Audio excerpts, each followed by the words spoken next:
여러분 안녕하세요. 오동쌤입니다. 오늘은 세계 7대 불가사의이자 피사의 사탑과 더불어 이탈리아의 대표적인 건축물 바로 콜로세움에 가보도록 하겠습니다.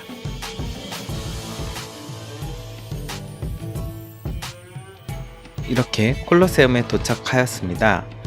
네, 규모가 어마어마하죠. 좀 멀리서 봤을 때도 이게 고대 로마에 세워진 건축물인데 규모가 엄청나게 큽니다. 보시다시피 이제 콜로세움은 이제 원형, 타원 형태의 경기장으로 만들어졌고요.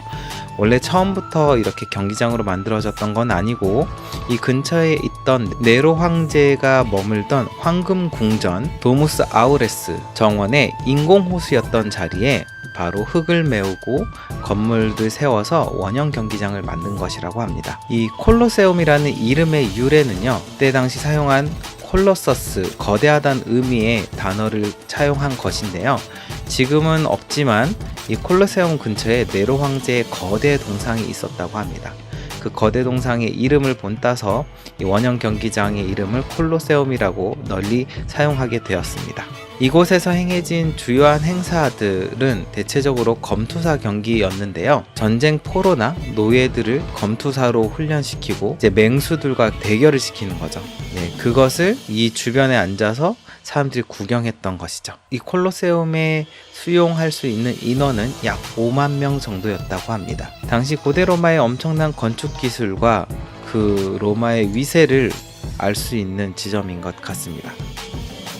때로는 이곳에 물을 가득 채워서요, 모의 해상 전투를 했다고도 해요. 배를 띄워서 막 활을 쏘고 서로 이제 부딪히고 하는 모의 해상 전투도 스포츠 경기, 그때 당시 너무 잔인하긴 하지만 그때 당시 사람들에게 오락거리였죠. 그런 스포츠 경기로 사용하기도 했는데, 물을 채울 때 그 밑에 방수 처리를 하고, 네, 모의 해전 경기가 끝난 다음에 또 다시 육상 경기 할 때 그 물을 다 빼서 이 경기장을 말리고 하는 게 너무 번거로워서 후일에는 이제 해상 전투는 별도 경기장을 따로 만들고 이 안에서 이제 육지에서 벌어지는 경기만 오락거리로 만들었다고 합니다. 건물을 보시면 총 4층 규모인데요. 1층, 2층, 3층, 4층 이렇게 보시면 되겠습니다. 콜로세움의 특징 중에 하나는요, 여기에 있는 1층, 2층, 3층의 건축 양식이 다 다르다고 합니다. 1층은 도리아 양식, 2층은 이오니아 양식, 3층은 코린트 양식을 사용하였다고 하고요. 이 4층에 있는 이것은요, 이제 그때 당시에도 관람객들이 뜨거운 태양에 불편할 것을 감안해서 여기에 거대한 천막을 쳤던 거죠.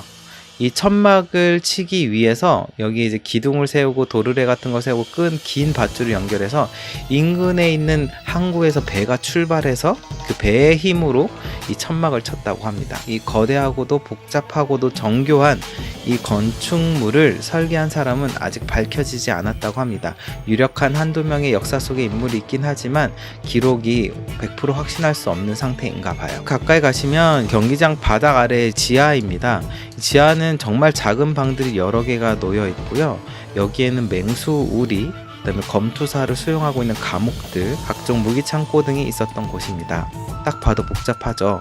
이때 당시 건축 기술이 얼마나 대단했냐면 이 쇼를 좀 더 다이나믹하고 좀 극대화하기 위해서 엘리베이터 형식으로 이 밑에서 검투사나 맹수들이 올라오기도 했다고 하죠. 이 거대한 경기장은 AD 70년에 베스파시아누스 황제 때 건축이 시작되어서요, 그의 아들인 티투스 시절에 완공됩니다.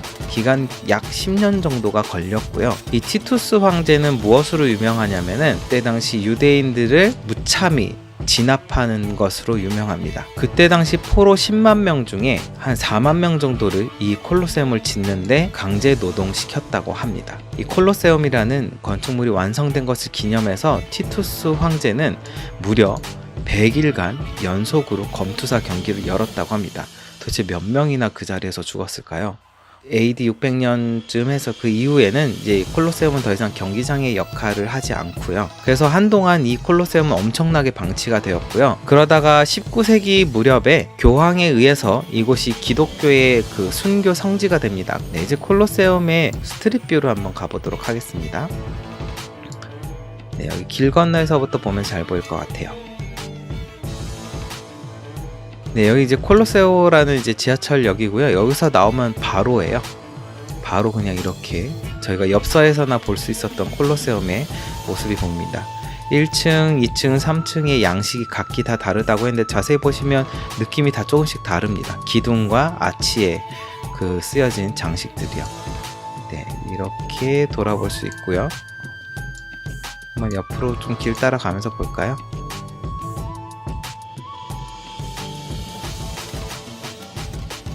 네, 이쪽은 이제 외벽이 이제 성한 부분, 지진으로 인해서 소실되지 않은 부분을 보이고 있고요. 엄청나게 커서 스트릿뷰로 보기가 쉽지가 않네요.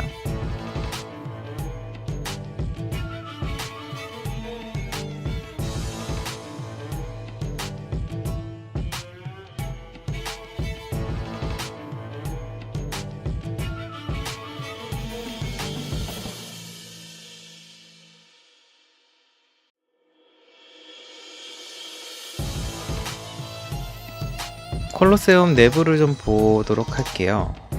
여기 이렇게 지금 파란 점들이 다 누군가 사진 찍어 놓은 곳이잖아요. 이것을 한번 볼까요? 여기 입장하는 곳이었던 것 같은데, 영화에서 보니까. 이렇게 많은 관광객들이 있고요. 지금 여기가 이제 흙으로 메웠던 이제 경기장 바닥이 될 거고요. 이 앞에 있는 부분이 지하의 시설물들을 이제 1층 바닥을 드러내서 보여준 곳인데, 이렇게 지하에 복잡한 구조를 만들고 그 위에 나무 판자를 깔고 흙을 덮어서 경기장을 만들었다고 해요. 정말 대단한 규모입니다. 조금 내부를 속속들이 보고 싶은데 보여지는 곳이 있을지 모르겠어요. 네, 관객석에서 본 콜로세움 내부인가요? 정말 돌이 어마어마하게 많이 모여 있네요. 오, 전망대인가 보다. 지하를 볼 수 있는. 네, 지하 구조가 진짜 엄청 복잡하고, 위에 이제 나무 판자로 덮고 흙을 덮은 상태가 여기 완전 까말 거 아니야? 새까말 거고, 이제 횃불 같은 걸로 이제 불빛을 밝힐 텐데 정말 음침할 것 같아요. 저 글래디에이터 영화를 보니까 대략 느낌이 오던데, 네, 정말 살벌한 곳이군요.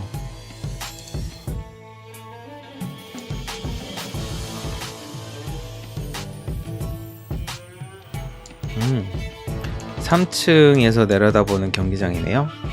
네, 옛날 사람들의 그 경기를 관람하는 뷰를 볼 수 있겠습니다. 여기서 이제 치열한 전투가 벌어졌던 것이고, 사람들은 피 흘리고 죽고 쓰러져간 사람들을 보면서 즐거워했던 것이죠.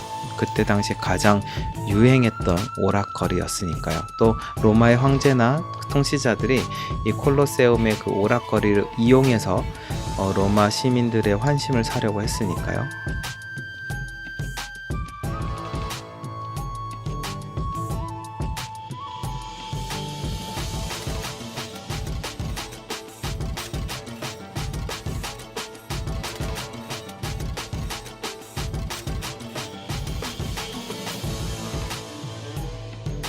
이게 밤에 가면 또 밤에 이 벽 쪽에 조명을 틀어놔서 네, 또 다른 신비한 모습이 드러납니다.